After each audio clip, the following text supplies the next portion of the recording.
السلام علیکم ورحمۃ اللہ وبرکاتہ۔ فقیر قادری سے کچھ سوالات کیے گئے ہیں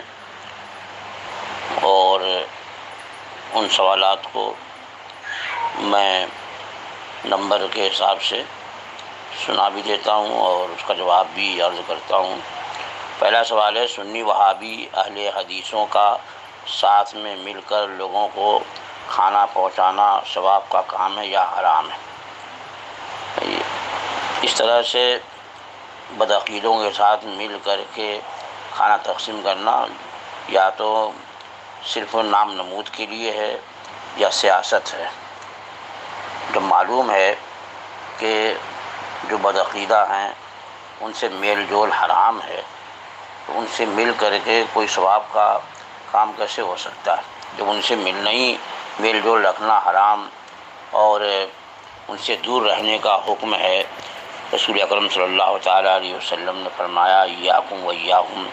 لا یضلونکم ولا یفتنونکم، کہ تم ان سے اپنے آپ کو دور رکھو اور انہیں اپنے سے دور کرو، کہیں تمہیں گمراہ نہ کر دیں، کہیں تمہیں فتنے میں نہ ڈال دیں۔ اور یہ بھی حدیث پاک میں ہے کہ وہ ملیں تو ان سے سلام نہ کرو، بیمار پڑیں تو عیادت نہ کرو، اسے دور رہنے کا حکم دیا۔ قرآن مجید میں خود فرمایا، فلا تقعد بعد الذکریٰ مع القوم الظالمین، جب تمہیں شیطان بلا دے تو یاد آنے کے بعد ظالموں کے ساتھ مت بیٹھو۔ یہ بھی فرمایا، ولا ترکنوا الی الذین ظلموا فتمسکم النار، کہ ظالموں سے میل مت رکھو کہ جہنم کی آگ تمہیں چھوئے گی۔ تو پھر ان کے ساتھ مل کر کے نیک کام کیسے آدمی کر سکتا ہے؟ یا تو محض یہ نام و نمود کے لیے ہے، اور نام و نمود کے لیے ہے تو انما الاعمال بالنیات، تو کوئی اس کا ثواب نہیں ہے۔ ثوابی کا معنی ہے تو سنیوں کا ساتھ لیں، اور اس کے ذریعے جو سنی اس وقت پریشان حال مستحق ہیں ان تک وہ ضرورت کی چیزیں پہنچائیں،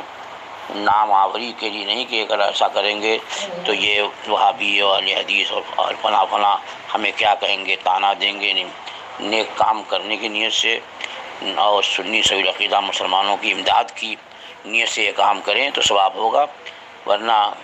جب صرف نام و نمود ہے تو ثواب نہیں ہے۔ بلکہ خود صدقے کے بارے میں قرآن مجید میں فرمایا کہ تم اپنا صدقہ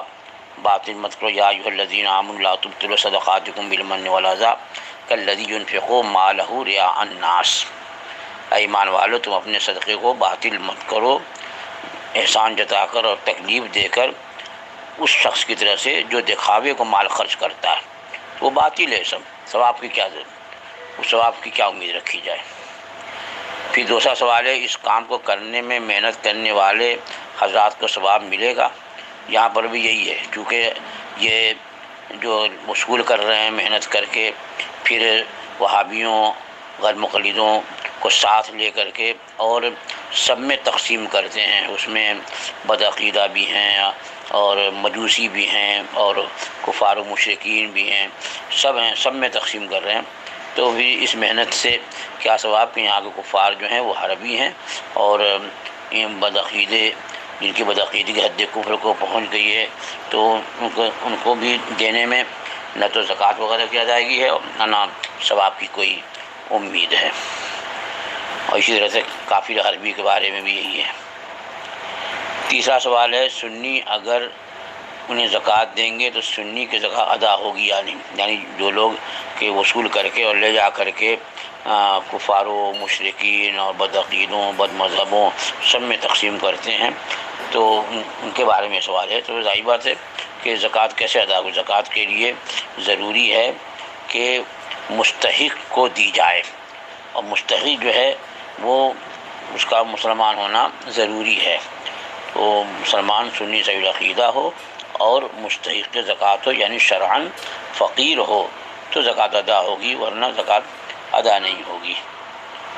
تو جن کو دے ان کو یہ تاکید کر دے کہ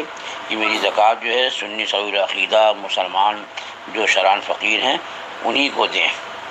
اور اگر ان کو نہیں وہ دیں گے تو پھر ان کو ایسا جنہوں نے کیا کہ اس کے خلاف جیسا ان سے کہا گیا تھا تب تو ان کو تاوان دینا پڑے گا۔ چوتھا سوال ہے کہ یہ سارے مال کا حیلۂ شرعی کرا کر تمام دھرم و فرقوں کو کھانا تقسیم کرنے سے زکوٰۃ ادا ہوگی یا نہیں۔ اب پتہ نہیں اس وقت لوگوں نے حیلۂ شرعی کو کیا سمجھ رکھا ہے کہ جہاں کوئی کام پڑا حیلۂ شرعی کر لو۔ ارے اپنے پاس سے تو کچھ اور الگ سے نکالتے نہیں، وہی زکوٰۃ فطرہ ہے، سوچتے ہیں کہ اسی کو جو ہے جہاں بھی نامآوری کے لیے خرچ کرنا ہو تو حیلۂ شرعی کر لو۔ حیلۂ شرعی جو ہے وہ دینی ضرورت کے لیے۔ اب جب ضرورت پڑی کہ جو دینی مدارس ہیں ان کی کوئی امداد نہیں ہو پا رہی ہے تو وہاں پر یہ حیلۂ شرعی نکالا گیا، تو دینی ضرورت کے لیے ہے، امور خیر کے لیے ہے۔ اب ظاہر بات ہے کہ یہ کفار و مشرکین اور بدعقیدوں میں تقسیم کرنا یہ تو نہ امور خیر میں سے نہ دینی ضرورت میں سے ہے، لہٰذا یہاں اس کے لیے حیلۂ شرعی کرنا ہی جو ہے وہ درست نہیں ہے۔ ہاں حیلۂ شرعی دینی ضرورت کے لیے کرے، مسلمان سنی صحیح العقیدہ مسلمان واقعی اگر وہ ضرورت مند ہیں، پریشان حال ہیں، اب یہ شبہ ہے کہ وہ ہو سکتا ہے کہ ان کے پاس حاجت اصلیہ کے علاوہ کچھ سامان ہو، ایسا سامان کہ جس کی قیمت نصاب کو پہنچ جائے اور وہ فقیر نہیں ہیں، یہ شبہ ہے۔ اور ظاہر بات ہے کہ کچھ سامان ایسے بھی ہوتے ہیں کہ جو ضرورت کے بھی نہیں ہوتے اور ان کو آدمی بیچ کر کے اتنی رقم بھی نہیں حاصل کر سکتا کہ وہ اپنی ضرورت پوری کریں۔ ایسے اگر واقعی پریشان مسلمان ہیں کہ جو واقعی ضرورت مند ہیں لیکن کسی وجہ سے وہ شرعاً فقیر نہیں ہیں، اور ان کی مدد آپ نے اس نیت سے کہ اس وقت یہ حالات ہیں اور وہ ان کے وہاں کھانے پینے کے لیے نہیں ہے اور بال بچے والے ہیں، اور وہ اگر ضرورت حاجت اصلیہ کے علاوہ ان کے پاس جو سامان ہے اس سے وہ اپنی ضرورت پوری بھی نہیں کر سکتے، اس وجہ سے حیلۂ شرعی کیا ہے کہ اشتباہ ہے وہاں پر، تو یہاں یہ امر خیر میں شمار ہوگا۔ اور اس کے لیے اگر کیا ہے سنی صحیح العقیدہ مسلمان جو پریشان حال ہیں اور ان کے بارے میں یہ شبہ ہے کہ ہو سکتا ہے کہ یہ شرعاً فقیر نہ ہو، اس لیے حیلۂ شرعی کیا، تو یہاں امید ہے کہ زکوٰۃ اس کی ادا ہو جائے گی جس نے زکوٰۃ کی رقم دی ہے۔ پانچواں سوال ہے کہ ابھی تک لاکھوں روپئے کی زکوٰۃ کا مال استعمال ہوا ہے، اگر زکوٰۃ ادا نہ ہوگی تو اس کا ذمہ دار کون ہوگا اور اس کا کفارہ کیا ہے؟ ظاہر بات ہے کہ اگر ان لوگوں نے وہ زکوٰۃ وصول کر کے اور جو شرعاً مستحق ہے اسے نہیں دیا بلکہ کفار و مشرکین بدعقیدوں اور جو شرعاً فقیر نہیں تھا ان لوگوں کو دیا، تو اب دینے والے نے ان کو وکیل بنایا ہے مستحق تک پہنچائیں، اور انہوں نے نہیں پہنچایا ہے تو جن لوگوں نے ایسا کیا ہے ان کی ذمہ داری ہے کہ وہ اپنی طرف سے اس کے تاوان میں اتنا خرچ کریں مستحق ہوتے ہیں۔ چھٹا سوال ہے کہ یہ کام کرنے میں جو سنی حضرات ہیں ان کا صلح کلی ہونے کا پورا امکان ہے، تو اس کا ذمہ دار یہ سنی حضرات ہیں یا نہیں؟ بہرحال یہ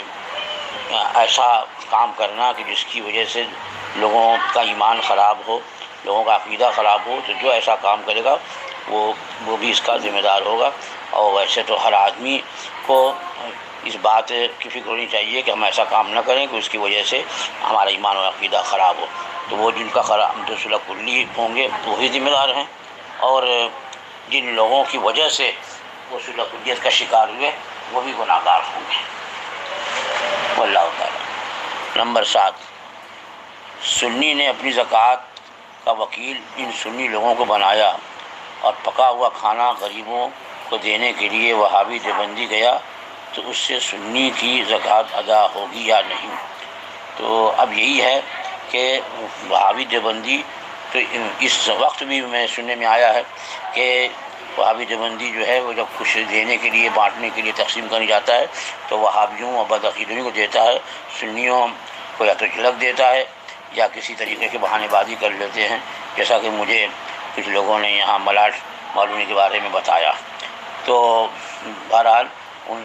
جب سنی کو اس نے وکیل بنایا تھا اس کی ذمہ داری تھی کہ یا تو خود وہ تقسیم کرتا یا اپنے سنی لوگوں سے تقسیم کراتا تاکہ جو مستحق جو سنی صحیح عقیدہ مسلمان غریب ہیں ان کو وہ کھانا پہنچے اور ان کی امداد ہو۔ اب دیوبندی کو دیا ہے، اگر واقعی اس نے دیوبندیوں میں تقسیم کیا تب تو سرے سے زکوٰۃ ادا ہی نہیں ہوگی. کسی بھی بد مذہب بد عقیدہ کو دیا زکوٰۃ ادا نہیں ہوگی. کچھ لوگ جو بد مذہبوں سے اتحاد پسند کرتے ہیں وہ سرکار دو عالم صلی اللہ علیہ وسلم کی حدیث شریف سے دلیل دیتے ہیں کہ آپ صلی اللہ علیہ وسلم نے فرمایا تم میں سے کوئی مومن نہیں ہو سکتا جبکہ خود پیٹ بھر کر کھانا کھا کر سوئے اور اس کا پڑوسی بھوکا سو جائے. اس حدیث شریف کا حوالہ دے کہتے ہیں کہ بھوکا پڑوسی تو وہابی اور دیوبندی یا اہل حدیث یا کافر بھی ہو سکتا ہے، اس لیے ہم ان کو کھانا کھلاتے ہیں. یہ ہر ایک کو حدیث سے اور قرآن سے مسئلے کے استنباط کیے جا سکتے نہیں ہے کہ اسی میں گمراہ آدمی ہوتا ہے. کس حدیث کا کیا مطلب ہے اور وہاں کہاں اس کا محل ہے اور کیا معنی ہے، یہ عوام کو سمجھنے کی بات نہیں. اسی لیے کہا گیا ہے کہ جو علماء نے دلائل اور حوالوں سے مسائل مستنبط کیے ہیں قرآن سے حدیث سے، تو اس پر وہ عمل کریں. اب یہ نہیں کہ خود جو ہے وہ حدیثیں لے کر کے اور اس کا کچھ معنی لیں. اب ظاہر بات ہے کہ اب یہ حدیث تو دیکھ لی کہ اس کا پڑوسی بھوکا ہے، لیکن وہ حدیثیں نہیں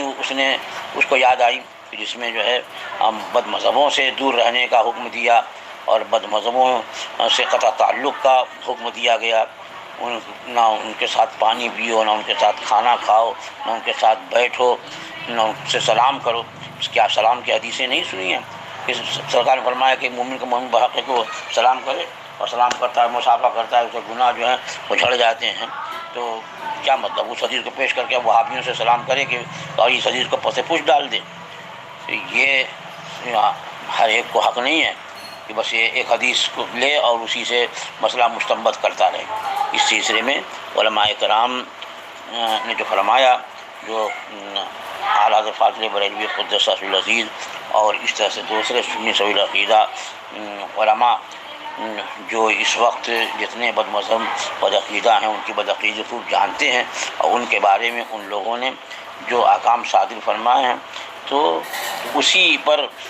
وہ لوگ عمل کریں، اپنی طرف سے اجتہاد کرنے کی کوشش نہ کریں، ورنہ اس میں گمراہی کا سخت اندیشہ اور خطرہ ہے. اللہ تعالی ہمارے ایمان کی حفاظت فرمائے، ہمیں نیکیوں کی توفیق دے اور ہمارے عمل میں خلوص پیدا کرے، اور ہمیں ہر طرح کے بد عقیدوں، بد مذہبوں، بد دینوں، صلح کلیوں سے محفوظ و مامون رکھے، اور اپنی اور اپنے محبوب کی رضا کے لیے عمل کرنے کی ہمیں توفیق عطا فرمائے. اور جو لوگ اے اللہ تیری اور تیرے محبوب کی رضا کے لیے اعمال صالحہ کرتے ہیں، ان کے اعمال کو بھی قبول فرما اور ان کو مزید نیکیوں کی توفیق عطا فرما، اور انہیں برائیوں سے گمراہیوں سے بچا اور محفوظ رکھ. وصلی اللہ تعالی علی خیر خلقہ سیدنا محمد و آلہ و اصحابہ و ذریاتہ و اہل بیتہ اجمعین برحمتک یا